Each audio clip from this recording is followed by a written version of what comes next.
Hello, everybody. Okay, so you are probably, it's Thursday for you, and you are sitting in my classroom. Probably all the lights are on right now. It's really obnoxious unless one of you got brave enough to turn one set of them off. What else? I'm on a beach probably right now. In real life for me, this is Saturday. Before the drama performance that we're doing, and I'm in for a long day, but it's going to be fun. Today we're going to talk about graphing systems of equations. You should have gotten this kind of like graph paper, copied paper from the sub. If you didn't, stop the video and go get it now. You're also going to need two other things. You are going to definitely want a ruler today, and you are going to want two different marker colors. So go in the back and grab two different markers. You're only going to need them for your notes, so make sure you return them after the lesson so that all of my classes have markers. So pause the video right now and go get two markers and go get a ruler.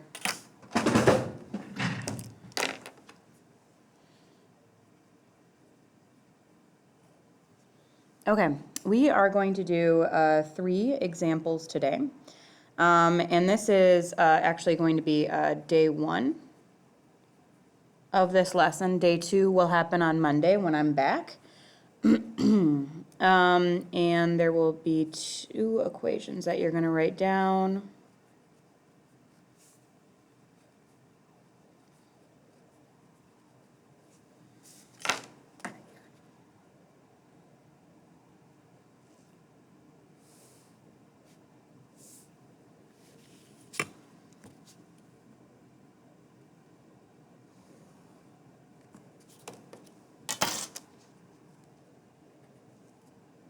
Make sure you label your axes with X and Y.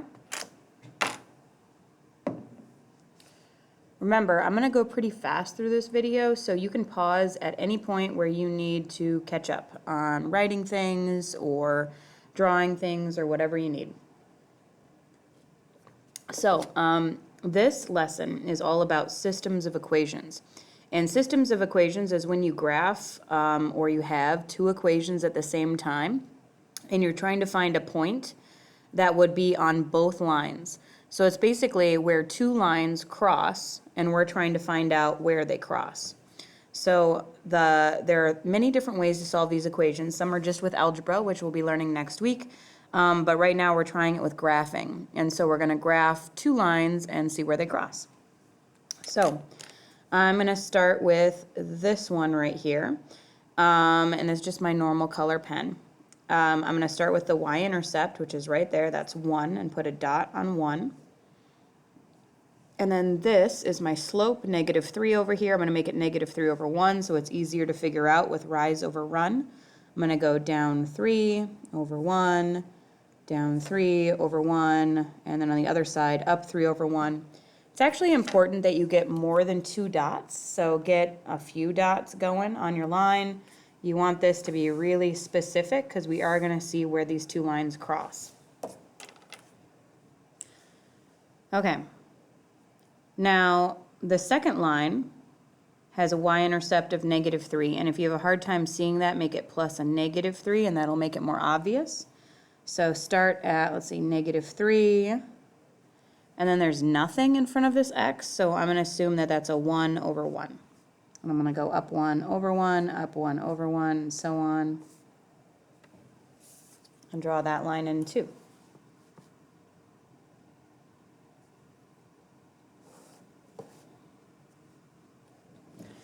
Okay, now here's where the colors come in.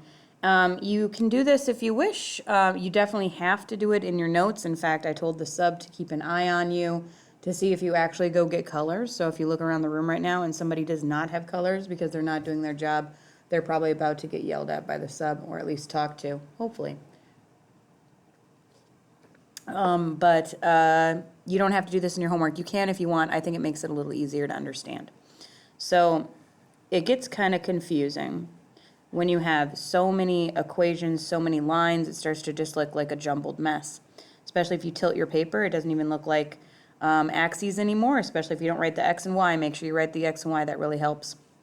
So what I'd like you to do is, just for your notes, circle this one in one color and then also color that line in that color so that you realize that that is a graph of that line. And then take your other color and circle that other line and highlight that line that color. Now we're looking to see where they cross, which is right here. So the answer to this problem is 1,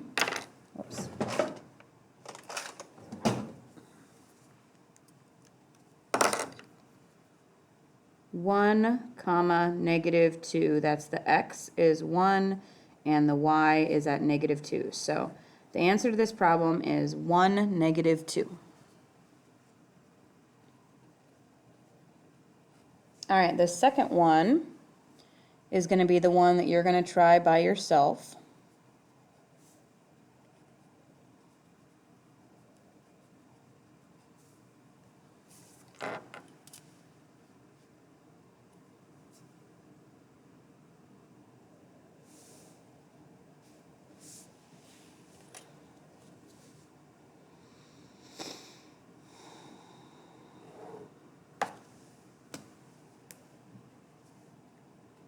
Hopefully I'm enjoying myself in Florida at this point. Probably anxious to get back, I'd imagine. I always love the first few days of a vacation, but towards the end I'm like, whew, let's get back home.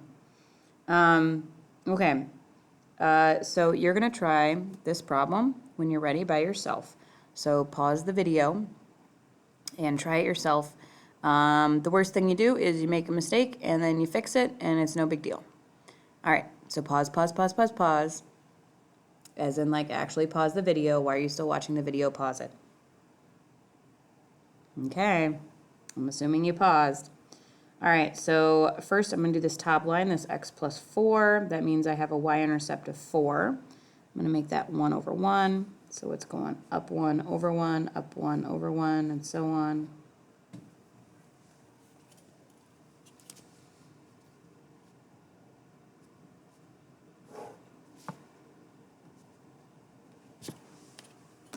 And then the second line has a y-intercept of 1, and then goes down -2 over 1, down 2 over 1, down 2 over 1, up 2 to the left 1, so on.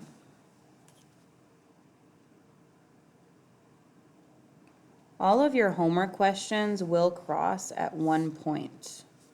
If they cross at all, that's what we're going to be doing on Monday, is looking at like what a no solution and an infinite solution kind of situation looks like for these. So here's your one equation. Let's see, that was the y-intercept of 4 equation. That's this one. Here's the second equation. That's this one. Here's the intercept right here. And that is the point, let's see, -1, +3.